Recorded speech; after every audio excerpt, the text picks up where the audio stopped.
Hi all, welcome back to little Pandit channel. மாத்ரா ஷப்த் நம்ம பார்க்க ஆரம்பிச்சிட்டோம். ஸோ அதில் ஃபஸ்ட்டு செக்ஷன் என்னது? கா க க க ங.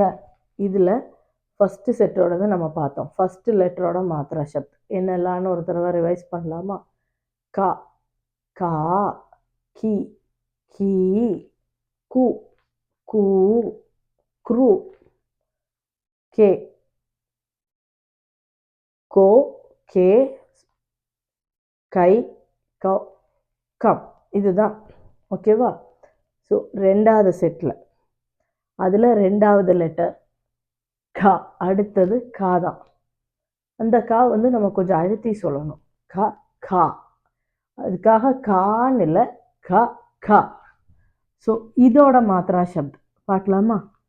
கா கா கி கி கு கு க்ரு கே கை கோ கௌ கம் கஹ். ஸோ இது ரெண்டுமே உங்களுக்கு உச்சாரணம் பண்ணும்போது ரெண்டுமே கா மாதிரி தோணும். ஃபஸ்ட்டு இந்த கா அதோட இங்கிலீஷ் ப்ரொனவுன்சியேஷன் கேஏன்னு பார்த்துருப்பீங்க. இதோட ப்ரொனவுன்சியேஷன் கேஹெச்ஏ. ஸோ இந்த கா கொஞ்சம் நம்ம அழுத்தி சொல்லணும். உங்களுக்கு ஒரு சின்ன எக்ஸாம்பிளோட இந்த காக்கும் அந்த காக்கும் டிஃப்ரென்ஸ் சொல்கிறேன். நம்ம ஊரில் இந்த பேனா சொல்லுவோம் இல்லையா, அதுக்கு நம்ம ஹிந்தியில் கலம்னு சொல்லுவோம். அந்த கலம்னா பேனா, அதுக்கு யூஸ் பண்ணுற கா இது. இப்போ நம்ம சாப்பிட்றது, நம்ம இங்கிலீஷில் என்ன சொல்லுவோம்? ஈட். தமிழில் சாப்பிட்றது, அதுக்கு கானா. இப்போ நீங்கள் யோசிப்பீங்க, நம்ம ஹிந்தி கானான்னு கேட்டுச்சேன். இந்த காக்கு ரெண்டு மீனிங் இருக்குது. கானானா சாப்பிட்றது, கானானா பாடுறது. ஸோ இந்த ரெண்டு காக்குமே டிஃப்ரென்ஸ் இருக்கும். இது ரெண்டுமே கான் மாதிரி தெரியும், பட் கா கா அதுதான் டிஃப்ரென்ஸ்.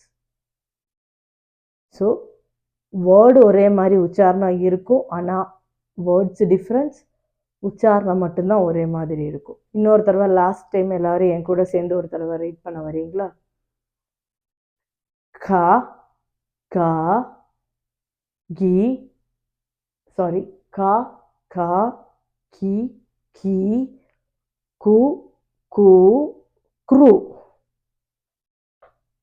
கே கை கோ கௌ கம் க கஹ். ஓகே, ஸோ இதுதான் செகண்ட் மாத்திரை. நெக்ஸ்ட்டு கா. ஓகேவா? ஸோ அடுத்த வீடியோவில் மீதி என்னால் முடிஞ்ச இந்த 3 இல்லைன்னா 2 காவை ஒன்றா பார்க்கலாம். ஓகே, தேங்க்யூ ஃபார் வாட்சிங்.